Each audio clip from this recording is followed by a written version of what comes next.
ঈদ ঈদ ঈদ এত জল্পনা কল্পনা এবং প্রিপারেশন নেওয়ার পরে অবশেষে ঈদ শেষই হয়ে গেল। তো আজকে আপনাদের সাথে শেয়ার করব ঈদে কি কি করলাম, কোথায় কোথায় ঘুরলাম এবং কি কি খেলাম। তো আসসালামু আলাইকুম এভরিওয়ান, ওয়েলকাম টু কণিকার কারবার। আশা করছি আপনারা সবাই ভালো আছেন এবং আপনাদের ঈদ খুব সুন্দর কেটেছে। তো সবার শেষেই আমি চলে আসলাম আমার ঈদ ব্লগ নিয়ে। কীভাবে ঈদটা শুরু করলাম সকাল থেকে একদম শেষ পর্যন্ত থাকবে আজকের ব্লগে। তো এখানে সকালবেলা ঈদটা শুরু করেছি আম্মুর হাতের নুডলস এবং মজাদার সেমাই দিয়ে। আব্বু প্রতি ঈদই নামাজে যাওয়ার আগে মিষ্টি মুখ করে তারপরে যায়। এখানে একটি আমি ইন্টারেস্টিং কম্বো নিয়ে এসেছি, সেমাইয়ের সাথে মজো। তো দুপুরবেলা আব্বু রান্না করেছিল তার হাতের কাচ্চি বিরিয়ানি। আমাদের বাসায় আসলে রোস্ট পোলাও এসবের থেকে বিরিয়ানিটা সবাই একটু বেশি পছন্দ করে, তাই ঈদের দিনে আব্বুর হাতের স্পেশাল কাচ্চি বিরিয়ানি দিয়েই আমরা এটা দুপুরের খাবারটা শেষ করলাম। তো আপনাদের যদি এই কাচ্চি বিরিয়ানির রেসিপিটি লাগে অবশ্যই আমাদের ভিডিওর কমেন্ট সেকশনে কমেন্ট করবেন, আমরা দেওয়ার চেষ্টা করব। তো এই যে এই হচ্ছে কাচ্চি বিরিয়ানির ফাইনাল লুক। কাচ্চি বিরিয়ানিটা কিন্তু খেতে অনেকটাই মজাদার হয়েছিল। তো এখানে আমরা সালাদ কেটে নিয়েছি। এবারে আমরা দুপুরের খাবারটা সম্পন্ন করব, এরপরে ঈদের ঘোরাফেরার জন্য বের হব। তো এই যে বিকালের একটু পরে সন্ধ্যার দিকেই বলা যায় আমরা বের হয়ে পড়েছিলাম একটু ঘোরার উদ্দেশ্যে। তো পুলিশ লাইনের সামনে দিয়ে যাচ্ছিলাম বেলস পার্কের দিকে। পুলিশ লাইনটাকে অনেক সুন্দর করে সাজিয়েছে। তো আমরা চলে যাচ্ছিলাম বেলস পার্কে। ঈদের পরেই আমি চলে গিয়েছিলাম ভোলাতে ঈদের ছুটি কাটানোর জন্য, তাই ঈদের ভিডিওগুলো আপলোড করতে একটু দেরি হচ্ছে। ভোলায় কি কি করলাম, কোথায় কোথায় ঘুরলাম তার ভিডিও আসবে।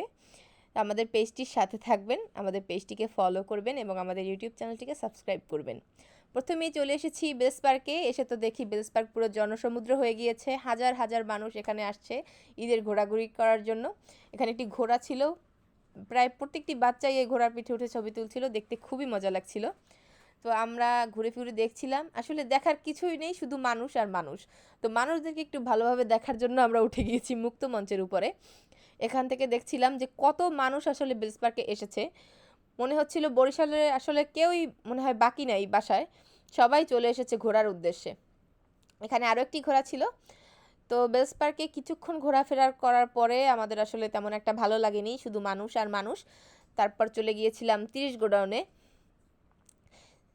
এইখান থেকে আমরা এবার নেমে যাব বেলস পার্ক থেকে। 30 গোডাউনে চলে এসেছি। এবার এখানে এসে দেখি ঝিলমিল বেলুন, ভাইরাল ঝিলমিল বেলুন, সবাই ছবি তুলছিল। তো এই যে আমরা 30 গোডাউনে চলে এসেছি ঘোরাফেরার উদ্দেশ্যে। এখানে স্টলের পরে স্টল, মানে একদম শুরু থেকে শেষ পর্যন্ত বলতে গেলে স্টল ছিল। আর এখানেও বেলস পার্কের মতোই অনেক মানুষ ছিল। ভেবেছিলাম এখানে হয়তো একটু ফাঁকা পাবো, কিন্তু এসে দেখি না, আমাদের ধারণা সম্পূর্ণ ভুল। তো একদম শুরু থেকে শেষ পর্যন্ত হাঁটতেছিলাম যে কোথায় একটু বসার জায়গা পাওয়া যায় কিনা, কিন্তু কোথাও কোনো বসার জায়গা নেই, সব জায়গায় শুধু মানুষের ভিড় আর ভিড়। হাঁটতে হাঁটতে একদম শেষ মাথায় বসির সিঙ্গারা স্টলে গিয়ে ওখানে একটু বসার জায়গা পেয়েছিলাম। ওখানের বোম্বাই সিঙ্গারাটা কিন্তু ভাইরাল, বরিশালে মনে হয় সবারই টেস্ট করা হয়ে গিয়েছে। আমার কাছে তো খুবই ভালো লাগে এখানের সিঙ্গারাটা। তো এখানে আমরা চলে এসেছি এবং এখান থেকে সিঙ্গারা অর্ডার করে দিয়েছিলাম, সাথে অর্ডার করেছিলাম চা। তো এখানে মামিদের এবং মামাতো ভাই বোন সবাইকেই নিয়ে গিয়েছিলাম। সবার সাথে বসে এখানে সিঙ্গারা এবং চা খেলাম। নদীর পাড়ে বসে আসলে খেতে মজাই লাগছিল। তারপরে অনেক মানুষ ছিল, দেখতেও খুব ভালো লাগছিল। এই যে এখানে বসে বসে আমরা এখানে লঞ্চ দেখছিলাম, ঢাকার লঞ্চ এখান থেকে যাচ্ছে।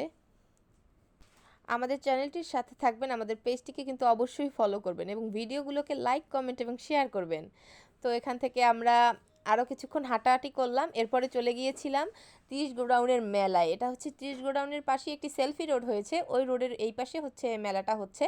এটা মূলত বাচ্চাদের জন্যই বলা যায় মেলাটা, কারণ এখানে বড়দের জন্য তেমন কিছুই দেখিনি, সবগুলোই বাচ্চাদের জন্য রাইড ছিল। এখানে ছিল নৌকা প্লাস নাগরদোলা, বাচ্চাদের লাফানোর একটি রাইড ছিল এবং ছিল একটি ভূতের ঘর। তো ওটার ভিতরে আসলে কি কি ভূত আছে আমার জানা নেই, আমি কখনো দেখিনি। বাচ্চারা এই রাইডটাতে মনে হয় অনেক বেশি এনজয় করেছে। তো এই ছিল আমার ঈদের দিনের ঘোরাঘুরি। পরবর্তী ভিডিওগুলো দেখতে আমাদের পেজটির সাথে থাকবেন এবং আমাদের ভিডিওগুলোকে লাইক, কমেন্ট এবং শেয়ার করবেন। ধন্যবাদ সবাইকে।